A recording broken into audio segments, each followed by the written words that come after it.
ট্রাম্পের বিজয়ে উচ্ছ্বাস, ভারতের ভূমিকায় অসন্তুষ্ট আওয়ামী লীগ। এবং সর্বশেষ জানাবো, বিএনপিকে সফট পাওয়ার তৈরি করতে হবে। এতক্ষণ শুনছিলেন সংবাদ শিরোনাম, এবার বিস্তারিত। ট্রাম্পের বিজয়ে উচ্ছ্বাস, ভারতের ভূমিকায় অসন্তুষ্ট আওয়ামী লীগ। যুক্তরাষ্ট্রের প্রেসিডেন্ট নির্বাচনে জয়ে রিপাবলিকান প্রার্থী ডোনাল্ড ট্রাম্পের বিজয়ে উচ্ছ্বসিত হলেও বাংলাদেশের মুক্তিযুদ্ধে সাহায্যকারী প্রতিবেশী দেশ ভারতের ভূমিকায় অসন্তুষ্ট আওয়ামী লীগের নেতাকর্মীরা। খোদ দলের হাইকমান্ড ভারতের ভূমিকায় সন্দিহান হয়ে পড়েছেন বলে বিভিন্ন সূত্রে জানা গেছে। সম্প্রতি বেশ কয়েকটি ঘটনায় ভারতের নীরবতার পাশাপাশি তাৎক্ষণিক ভূমিকা ও মন্তব্যে আওয়ামী লীগ বিপাকে পড়েছে। তাদের সব উচ্ছ্বাসে ভাটা পড়েছে দেশ একটি তাৎক্ষণিক মন্তব্যে। এখন দেখা যাক উচ্ছ্বাস এবং তাতে ভাটা পড়ার বিস্তারিত চিত্রটি। ট্রাম্পের বিজয়ে হাসিনার উচ্ছ্বাস। সম্প্রতি আওয়ামী লীগের ভেরিফাইড ফেসবুক পেজে শেখ হাসিনার স্বাক্ষর করা একটি বিবৃতি প্রকাশিত হয়েছে। এতে শেখ হাসিনা নিজেকে বাংলাদেশের প্রধানমন্ত্রী উল্লেখ করে ডোনাল্ড ট্রাম্পকে অভিনন্দন জানিয়েছেন।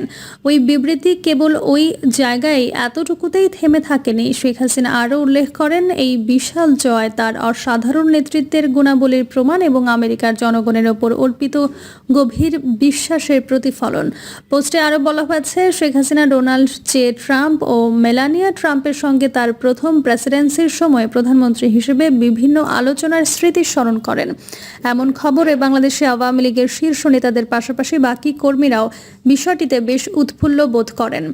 ভারতের মন্তব্যে উচ্ছ্বাসে মাটি। যুক্তরাষ্ট্রের প্রেসিডেন্ট নির্বাচনে ডোনাল্ড ট্রাম্পের জয়ের পর তাকে অভিনন্দন জানিয়ে আওয়ামী লীগের দেয়া সেই বিবৃতিতে শেখ হাসিনাকে বাংলাদেশের প্রধানমন্ত্রী উল্লেখ করার প্রসঙ্গ তুলে ধরেছিলেন একজন ভারতীয় সাংবাদিক। তিনি প্রশ্ন করেন, ভারত শেখ হাসিনাকে সাবেক প্রধানমন্ত্রী নাকি নির্বাসিত প্রধানমন্ত্রী হিসেবে বিবেচনা করছে?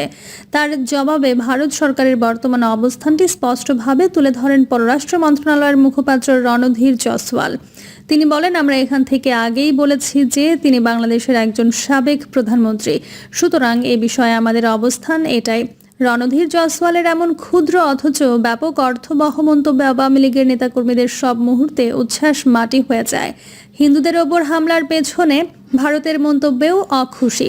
এদিকে ঠিক একই সময় ভারতের পররাষ্ট্র মন্ত্রণালয়ের মুখপাত্র রণধীর জয়সওয়ালকে সম্প্রতি চট্টগ্রামে হিন্দু সম্প্রদায়ের লোকজন ও তাদের সম্পদের ওপর হামলার ঘটনার ব্যাপারে প্রশ্ন করা হয়। কিন্তু এতেও রণধীর জয়সওয়াল অত্যন্ত মার্জিতভাবে কূটনৈতিক ভাষায় মন্তব্য করেন। অন্তর্বর্তীকালীন সরকার বা মাঠের কোনো রাজনৈতিক দলের নাম না নিয়ে রণধীর জয়সওয়াল বলেছেন, বাংলাদেশের চট্টগ্রামে হিন্দু সম্প্রদায়ের লোকজন ও তাদের সম্পদের ওপর হামলার পেছনে চরমপন্থীরা রয়েছে বলে মনে করে ভারত। তবে এটা ঠিক, এই ঘটনায় দায়ী ব্যক্তিদের বিরুদ্ধে ব্যবস্থা নেওয়ার পাশাপাশি সংখ্যালঘুদের নিরাপত্তা নিশ্চিতে জোরালো পদক্ষেপ নিতে বাংলাদেশ সরকারের প্রতি আহ্বান জানিয়েছে দেশটি। আমরা জানতে পেরেছি যে এসব ঘটনার পেছনে চরমপন্থীরা রয়েছে, বলেন রণধীর জয়সওয়াল। এর পাশাপাশি তিনি 1971 সালে বাংলাদেশ যে পাকিস্তানি হানাদার বাহিনীর বিরুদ্ধে যুদ্ধ একটি অসাম্প্রদায়িক বাংলাদেশের সৃষ্টি করেছিল তার প্রতি ইঙ্গিত করে আরেকটি মন্তব্য ছুড়ে দেন রণধীর জয়সওয়াল। স্পষ্ট করেই বলেন, আর এই জন্য রণধীর জয়সওয়াল এইসব ঘটনা ওই এলাকায় সাম্প্রদায়িক উত্তেজনা বাড়াবে এবং সাম্প্রদায়িক পরিস্থিতিতে ভারসাম্য বিনষ্টে ভূমিকা রাখবে। তিনি এসব হামলার জন্য দায়ী চরমপন্থীদের বিরুদ্ধে পদক্ষেপ গ্রহণের আহ্বান জানান। পাচারকৃত কোটি টাকা উদ্ধারে ভারতের তৎপরতার হতাশা। এদিকে একটি গণমাধ্যমের খবর প্রকাশিত হয়েছে যে গত 5 আগস্টের পর বাংলাদেশ থেকে শত শত আওয়ামী লীগ নেতাকর্মী বৈধ ও অবৈধ উপায়ে ভারতে আশ্রয় নিয়েছে। রাতারাতি দেশ ত্যাগ করলেও ভারতে এসে কেউই নেই অর্থ সংকটে। পরিচিত ও আত্মীয় স্বজনের মাধ্যমে ভারতে আগে থেকে গড়ে তোলার সম্পদ ও বর্তমানে বাংলাদেশ থেকে হুন্ডির মাধ্যমে নিয়ে যাওয়া টাকায় বহাল তবিয়তে রয়েছেন তারা। কিন্তু এখানেও বিপত্তি বেঁধেছে।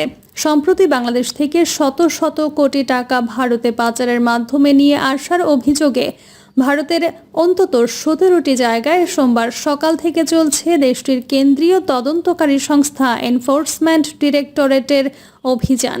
এই বিষয়টিও আওয়ামী লীগের নেতৃকর্মীদের মধ্যে বিরূপ প্রতিক্রিয়ার পাশাপাশি হতাশা সৃষ্টি করেছে। যুক্তরাষ্ট্রের প্রেসিডেন্ট নির্বাচনে রিপাবলিকান প্রার্থী ডোনাল্ড ট্রাম্পের বিজয়ী হবেই।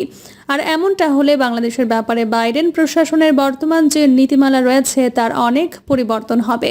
বিভিন্ন গণমাধ্যমের খবরেও বের হয় যে সাবেক প্রধানমন্ত্রী পুত্র সজীব ওয়াজেদ জয় যুক্তরাষ্ট্রভিত্তিক একটি প্রতিষ্ঠানকে ট্রাম্পের সঙ্গে সখ্য বাড়াতে লবিস্ট ফার্ম হিসেবে নিয়োগ করেছেন।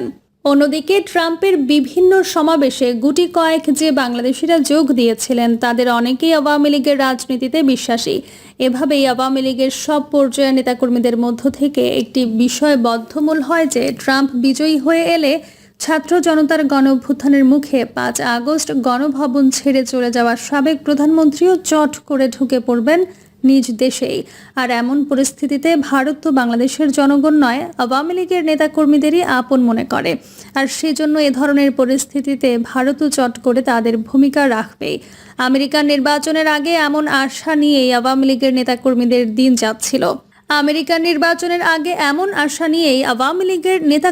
দিন যাচ্ছিল। অন্যদিকে বাংলাদেশে ঘটে যাওয়া কিছু সাম্প্রদায়িক ঘটনায় ভারতের সহানুভূতিও আছে মনে করে আওয়ামী লীগের হাইকমান্ড থেকে শুরু করে সর্বপর্যায়ে একটি উচ্ছ্বাস লক্ষ্য করা যায়।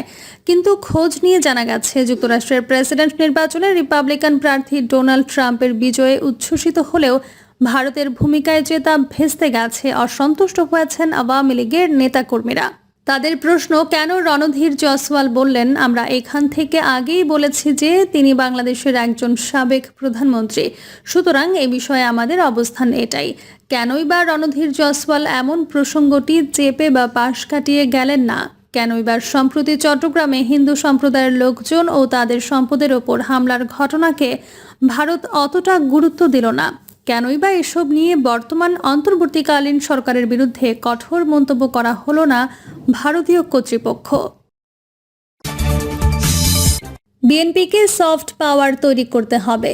বিএনপির একজন সমর্থক ফেসবুকে মন্তব্য করেছেন, বিএনপির সমর্থক হিসেবে আমি গর্বিত, কারণ 1947, 1971, 1990, 2024 প্রতিটি মুক্তি আমাদের গর্বিত করে।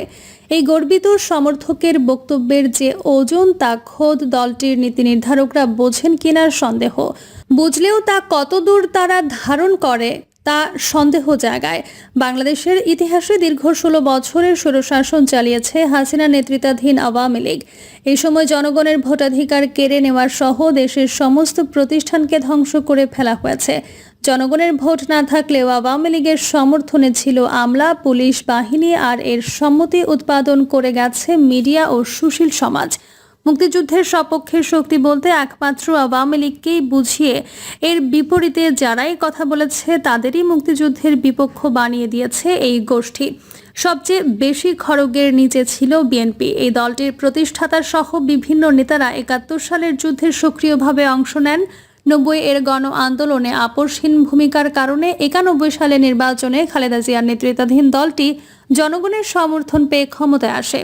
সেই সরকারকে ক্ষমতা থেকে সরাতে মুক্তিযুদ্ধের বিরোধিতাকারী জামায়াতে ইসলামের সাথে জোট করেছিল আওয়ামী লীগ। তবে আওয়ামী বয়ানের প্রচার যন্ত্র সেই ঘটনাকে উপেক্ষা করে 2001 সালে নির্বাচন এবং এরপর জামায়াতের সাথে বিএনপির জোট করাকেই বড় করে দেখিয়েছে।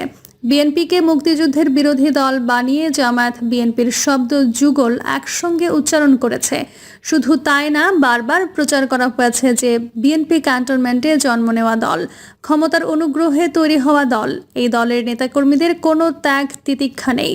অন্যদিকে আওয়ামী লীগ সম্বন্ধে বলা হতো যে এই দলটি মুক্তিযুদ্ধে নেতৃত্ব দিয়েছে শেখ মুজিবুর রহমান মৃত্যুর পর 21 বছর তারা লড়াই সংগ্রাম করেছে। জনমনে এই বিশ্বাস উৎপাদন করেছে যে বিএনপি সুবিধাবাদীদের দল আর আওয়ামী লীগ ত্যাগীদের দল। অথচ এরশাদ আমলে হাসিনা বারংবার স্বৈরাচারের সাথে হাত মিলিয়েছে। 86 সালে নির্বাচনে অংশ নিয়েছে, নূর হোসেনদের রক্তের সাথে বেইমানি করেছে, কিন্তু খালেদা জিয়া ও বিএনপি তা করেনি। তবে বিএনপির জন্য অগ্নি পরীক্ষা ছিল 2008 সালের পর থেকে। কেবলমাত্র সবচেয়ে দীর্ঘ সময়ের স্বৈরাচার নয়, এই সময় থেকে বিরোধী মত ও দল দমনের অবিশ্বাস্য নির্মমতা দেখে বাংলাদেশ। গুম, খুন, বিভিন্ন রকম আইনি হেনস্থার অকল্পনীয় অত্যাচারের শিকার হয় বিরোধীরা। বিভিন্ন স্তরের বিএনপি কর্মীদের জন্য এই যুগটা ছিল টিকে থাকার জন্য এক অসম্ভব লড়াই। অবশেষে 2024 সালে স্বৈরাচারের পতন হয়। প্রায় 18 বছর ক্ষমতার বাইরে থাকলেও বিএনপি গৌরবের সঙ্গে টিকে থাকে। আওয়ামী বয়ানের বিপরীতে এই দলটার নেতাকর্মীরা নিজেদের শক্তিমত্তা ও বিশ্বাসের প্রমাণ দেয়। শুধু তাই না, আওয়ামী সরকারের পতনের পর দলটির উচ্চ পর্যায়ের নেতারা ধৈর্য ধরে অন্তর্বর্তীকালীন সরকারকে সমর্থন দিয়ে যাচ্ছে। নানা প্রান্ত থেকে, এমনকি খোদ সরকারের উচ্চ পর্যায় থেকে দলটিকে নিয়ে উষ্মা থাকলেও তারা এর বিপরীতে হঠকারিতা করেনি। মিডিয়া ও সুশীল সমাজের নানা অংশ বিএনপি আর আওয়ামী লীগ একই এই বয়ান দিয়ে বিএনপিকে ক্ষমতার বাইরে রাখার চেষ্টা করলেও আপাত দৃষ্টিতে দলটি গণতন্ত্র এবং দেশ পুনর্গঠনে আন্তরিকতার পরিচয় দিচ্ছে। প্রিয় দর্শক, এই ছিল এখনকার সর্বশেষ সংবাদ। আপডেট সব সংবাদ পেতে চ্যানেলটি সাবস্ক্রাইব করে বেল আইকনটি ক্লিক করে রাখুন।